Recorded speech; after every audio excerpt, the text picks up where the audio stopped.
Welcome to the Global Missions Podcast, a show for Christ followers who want to participate more effectively in God's work, both at home and to the ends of the earth. Visit us at globalmissionspodcast.com to find show notes, resources, and previous episodes. You can also follow us on Facebook, Instagram, and Twitter.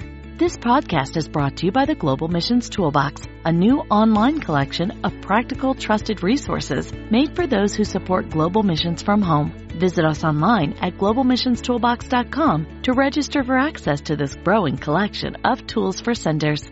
And now, here's your host, Rob Magwood, better known to many friends as Mags. Hi, everyone, and welcome to the Global Missions Podcast. I'm here with our co-host, Maddie DeSmit. Hi, Maddie. Hello. Thanks for joining us for another episode. This episode will be very practical, we hope, and we'll be hearing from our guest about a great resource that will allow your church to actually conduct an audit of your short-term missions program.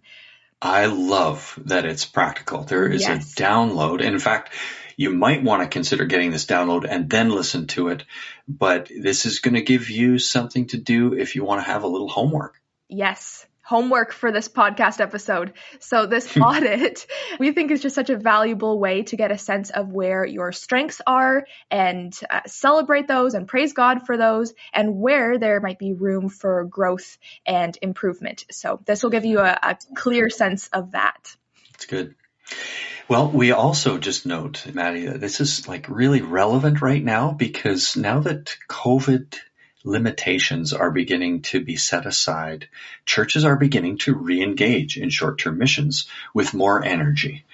And I think it's really opportune time to be reflective on how we've done it in the past and maybe make some adjustments and improve on what we've done in the past, do it wisely and do it well. So that's the whole purpose of this conversation today. Absolutely. Well, let's get into today's conversation with Kathy.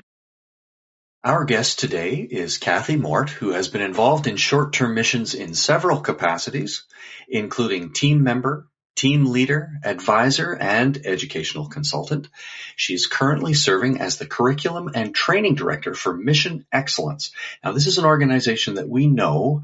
Previously, it was called Standards of Excellence in Short-Term Mission, and we've had a number of episodes with different folks who serve with that organization. I'm going to mention them a little later on, Kathy. But Kathy is an educator herself. She's worked in public education, and now she loves working with churches and with schools and organizations to develop and implement their own training programs, especially for short-term mission teams. Kathy, welcome to the program. Thank you so much. Really looking forward to our discussion today, and I think it's really timely. We're recording this right at the beginning, early in 2023. And we've had this COVID reality that's been global, and so many churches and many schools are relighting their interest and their energy towards short-term missions. And we see it as an opportunity to not only relight, but also to rethink and to examine, to be reflective on how we've done it in the past. And if we've got this reset moment, how can we do it really with excellence? And that is the particular interest of this organization, now called Mission Excellence. So, Kathy, just before we get to short-term missions and preparing and leaning into this, tell us a bit about your journey and what does your role as Curriculum and Training Director include? Okay. Well, my first short-term mission experience was with SIM, and it was with 1 year in West Africa. And my desire was to serve long-term, but God led me in another direction. So in the early 90s, I spent 5 summers working with Delta Ministries International at the time, and I participated in training short-termers, leading and debriefing teams. And that really got me focused on short-term missions. Mm-hmm. So in 2007, I joined the staff of what is now Mission Excellence as the Director of Curriculum and Training. In that role, I am looking at what needs to be taught as Mission Excellence. For example, standards introductory workshops. We want to identify what people need to know, be able to do, and be like as a result of training. Mm-hmm. I also work with churches and mission organizations to help them develop their own personalized short-term mission training programs. And that I just love doing. So in addition to those things, I also work and am involved in the missions ministry at my church. Mm-hmm. And Kathy lives now in the United States. Yes, I am in Rhode Island.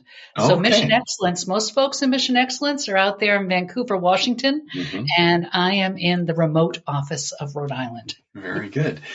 Well, amazing that you can serve from there. We serve remotely together on these hybrid teams now, and you're helping send people all over the world in improving their training, their readiness. Today, I love this topic, a quick audit.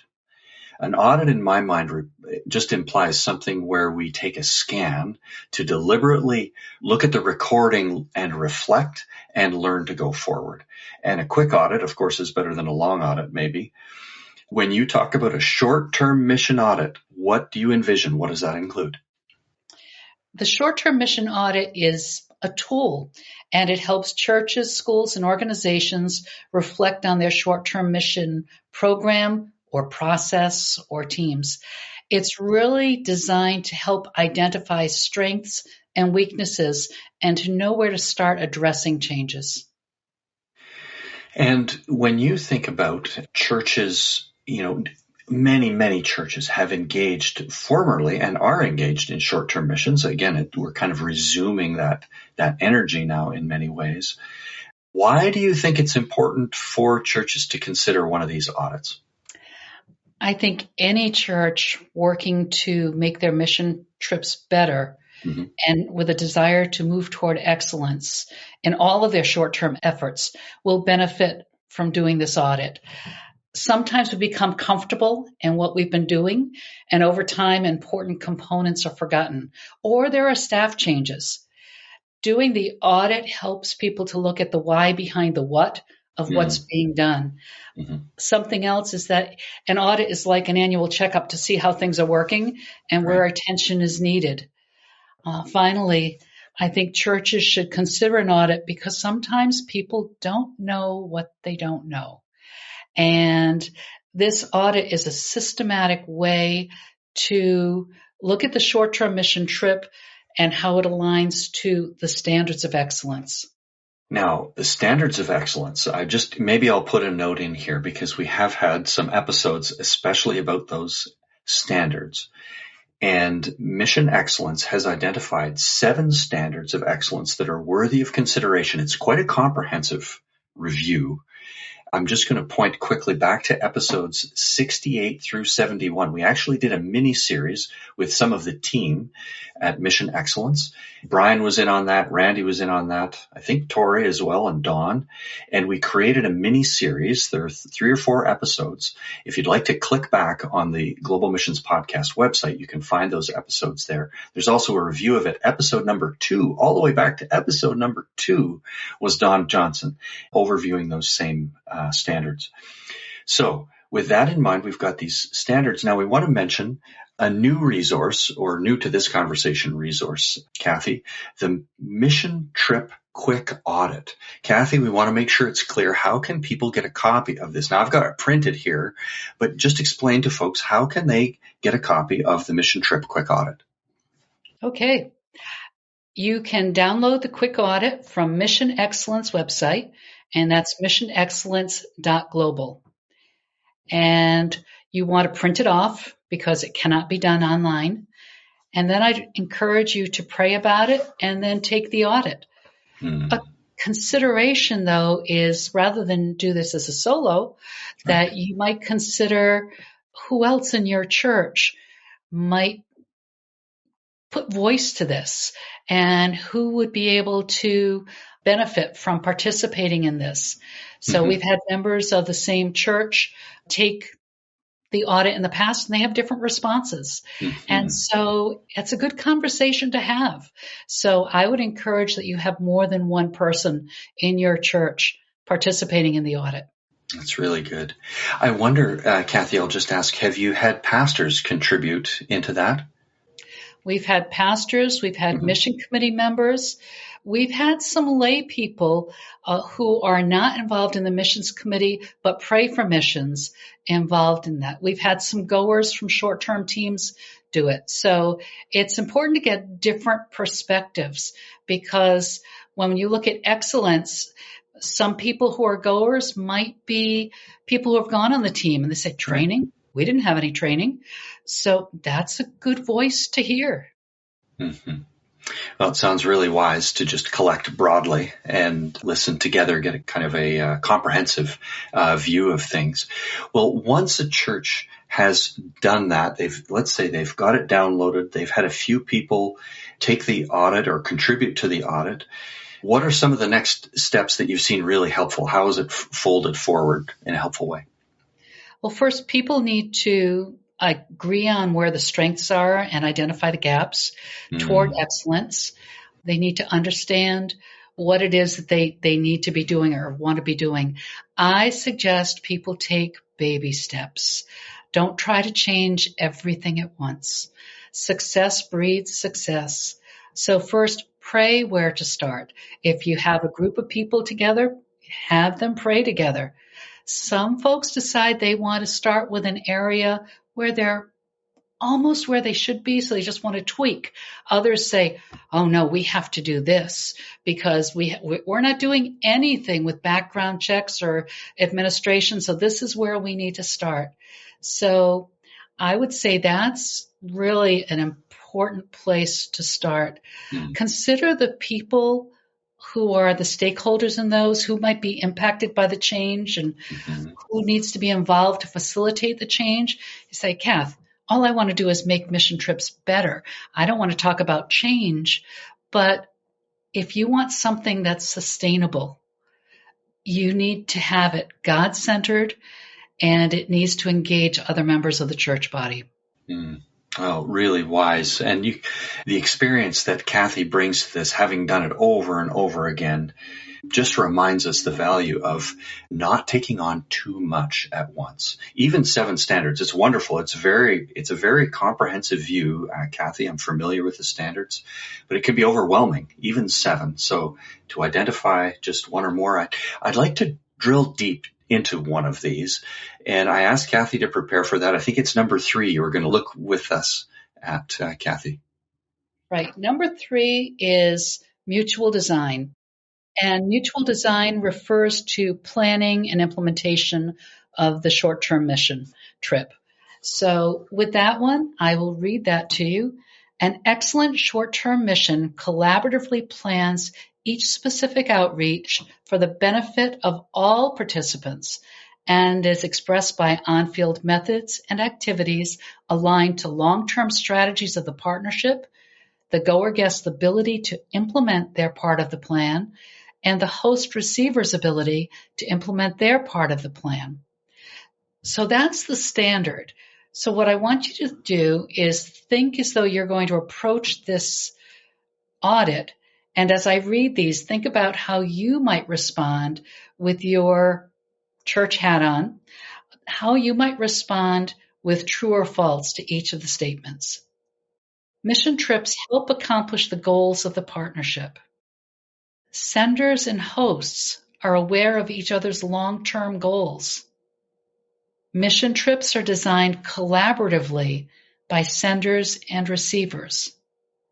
The goers are able to follow through on their part of the plan. And finally, the receivers are able to follow through on their part of the plan. What you would do then is look and see, okay, are we mutually designing our short-term mission trips?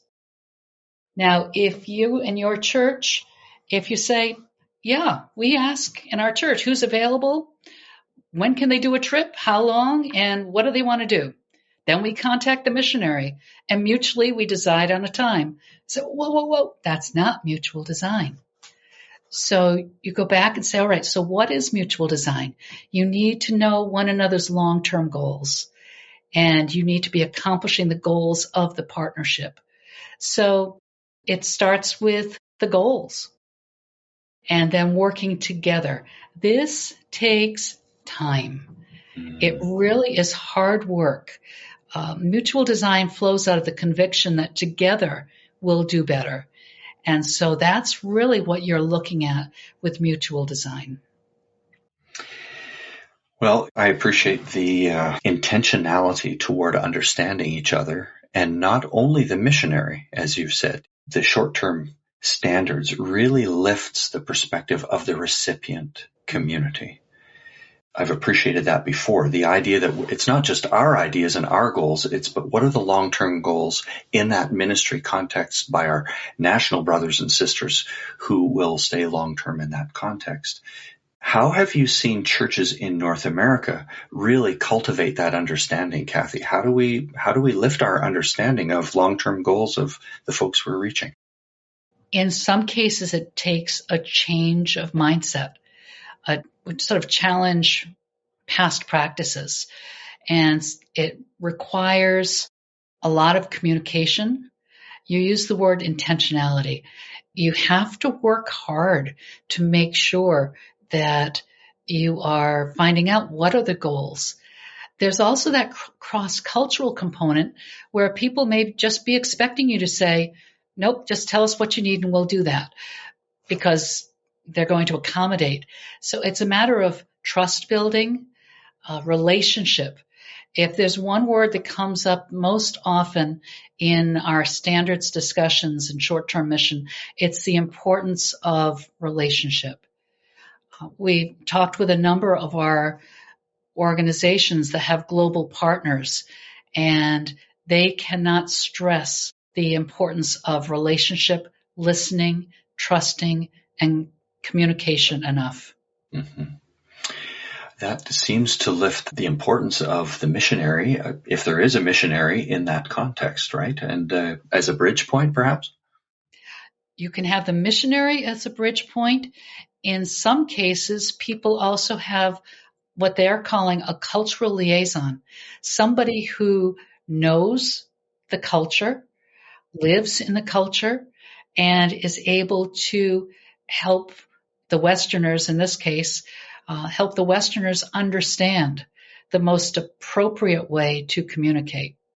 Are those cultural liaisons, are they often what we would call on the field, or are they in the West? How have you seen that work? I've seen them in both roles, in both areas. The organization I'm thinking at right now, mainly they are living what you would call on the field. Right. We've had a number of discussions on the podcast about diaspora ministries, and also have seen value there where in some cases those folks have come to our shores, if I could say it that way, and have brought cultural awareness, and they maybe are not presently living in that context, but they do know that context very well and can help sensitize us here on this side too. So it might be something to consider as well. That's a great point. That is a great point. One of the ideas you raised is are the short-term mission workers able to follow through on their part of the plan? I wonder if you just expand that a little bit. Do you mean during the time that they're on the field or afterwards when you talk about the goers able to follow through? In the context of this standard, we're talking about on the field. Are they able to do what they're being asked to do? Mm-hmm. For example, if there were an outreach that required certain skills, in the application process, have they been screened to see if they have those skills? Some folks, some churches and organizations don't screen their candidates. They say anybody who wants to go can go. But then when they get onto the ministry part, they may not have the skills. So it's important to screen in advance so people will have be prepared to do the work on the field. Yeah, makes good sense. Well, in a moment, Kathy is going to share some next steps that a church can take in conducting and acting on a short-term mission audit. Just before we get to that part of the conversation, we'd like to share this mission resource we hope will be helpful to you and your church.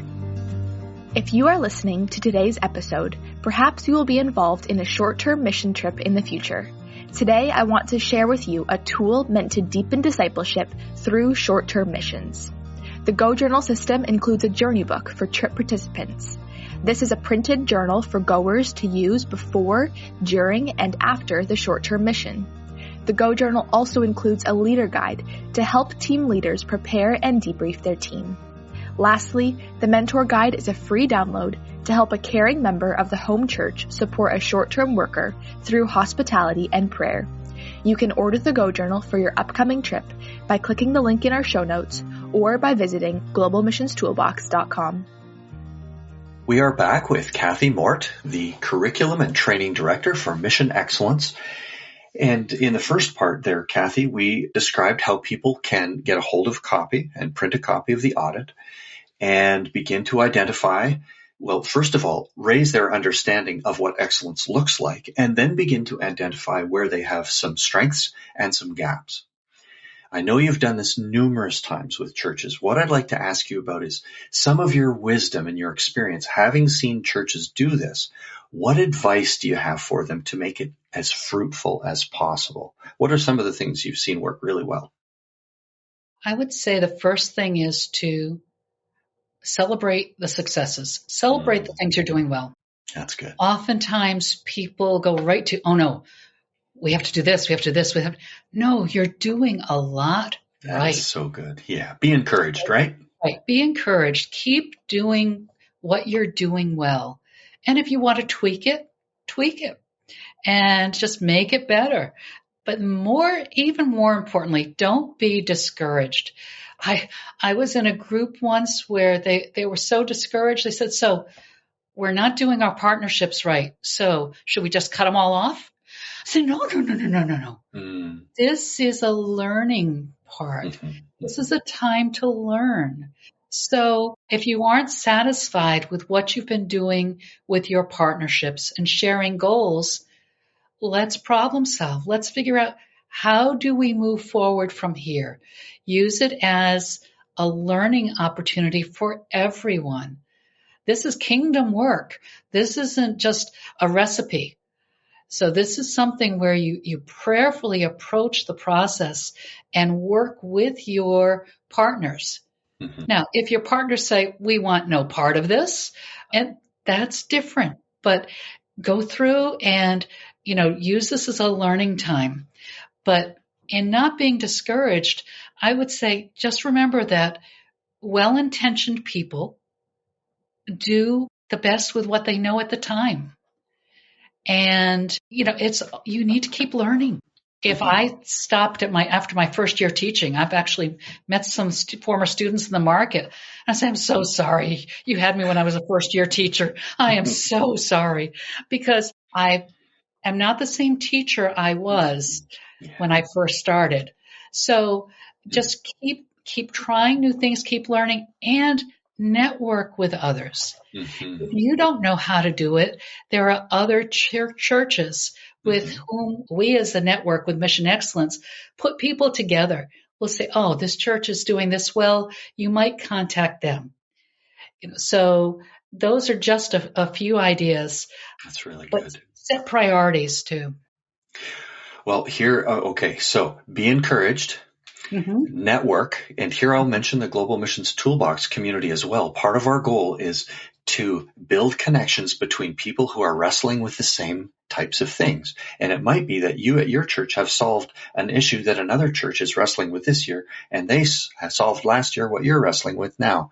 How do we get these conversations going? So that was networking. And then you said set priorities. So here I want to ask, I know there are 7 standards, that we need to look at all of them, Kathy, but I'm wondering whether you think any of them, if we can't manage 7, do any of them emerge as chief? Go to this one first. Oh, this is a common question. Sure. There's no right answer to this one. To me, the foundational principles, but especially God-centeredness, is critical. Sure. If you are doing short-term missions because you want to increase your attendance, that's the wrong reason. So visit the foundational piece first. That's what I would do. But there are some things that are time sensitive. So if you are planning to send out a team this summer, and there's no plan for training, focus on the training. Sure. That would be important. Consider where you are in the process. So if you are looking for a leader for your team and you're just looking for somebody who breathes, probably not the right way to get a leader. So what do you want in a leader? So look at qualified leadership, and that's standard. So it really is contextual and depends on where you are at the time. It's a good answer. It depends on the audit, right? Having looked Right. through the audit and what to work on first. It's really good. Now, we know that we've got a library of sorts on the website, the Mission Excellence website. By the way, that will be included in the show notes along with some of the downloads, and a link to the audit will actually be in the show notes for this episode on the globalmissionspodcast.com website. But just talk to us a little about the resources that you recommend, Kathy. There's a wide variety of resources. I would say if you want to learn more about the standards, you want to click on the part that says standards, and there's a one-pager just as an overview of the standards. There's also a booklet, and just click on the booklet. It's downloadable. That brings You've spoken highly of that one, I know. Like that just takes it one layer deeper, I understand, right? Yes. So that's deeper. Some other resources, it will tell you about upcoming conferences. If you really want to dig deeply into the standards, there's a 10-hour workshop. And so those dates and times for the workshops are also on the website. You've mentioned webinars in our previous discussion as well. Yes. Are those offered on the website also? The webinars are offered and members have them for free. So if you're a member of Mission Excellence, those are free, and all the archives are free. The nice part about the webinars, if you're a member, is that they are accessible not just to church leadership, they are accessible to your partners. So the folks who are the receivers can be listening to the same things that you are, but they are all in English at this point. Okay. So. Very good. Kathy, if any of our listeners would like to follow up on this, they'd like to contact you, how can they do that? I can give you my email address. It's kmort@missionexcellence.global. Very good. Please know that the .global is relatively new, and this may go into your spam folder. I actually recently sent myself an email to my personal email, and it ended up in spam. So if you reach out to me, please say I'm part of the podcast. And then if you don't hear back from me within 24 hours, check your spam folder. Right. Because I generally respond within 24 hours.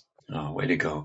Well, first of all, thank you for being open to those conversations and for reminding us that some of these new extensions, they're wonderful. .global fits really well, but because they're new, they're still sorting that all out with the screening. So make sure you check and that you've received that and that Kathy is one of your approved senders so that'll come through to your regular box. Kathy, I like to finish most of our interviews with this question. It's quite similar to all of our guests, and I'm going to ask it of you again here today. If you had the opportunity to stand in front of a missions committee together with the pastor, and this is a group of people who really would like to do short-term missions well from their church, they're on board. You had a chance to address them. What would you like to say? I'd like to say that it's important that all aspects of short-term mission be centered on God's glory and His ends throughout the entire short-term mission process. That the standards of excellence will help you make your mission trips better, and that the quick audit is a great start to doing that. Great step. Well, Kathy, thank you so much for sharing not only the audit document, but some of your experience and expertise in helping implement it too, and being open to more follow-up with our community. May the Lord bless you as you continue to help us improve in doing short-term missions. Thanks for being with us today. Thank you. Well, thank you to Kathy for this helpful and I find this kind of episode very interesting, so tangible. So thanks, Kathy, for talking us through how we can do an audit of our short-term missions. As we end this episode, Megs, why don't you share with us what's one highlight you have from this conversation? Sure. Actually, I have two. I'm cheating again, Maddie, one. But okay. All right. So one that was in the discussion was about not choosing too many next steps.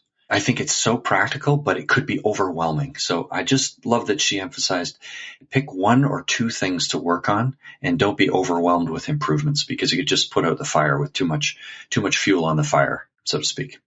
The other thing that I wanted to mention, though, is it was behind the scenes, and it was a highlight to me to hear about Kathy's willingness to help churches. She loves coming alongside people as a coach and helping to just identify attainable goals for a short-term missions program.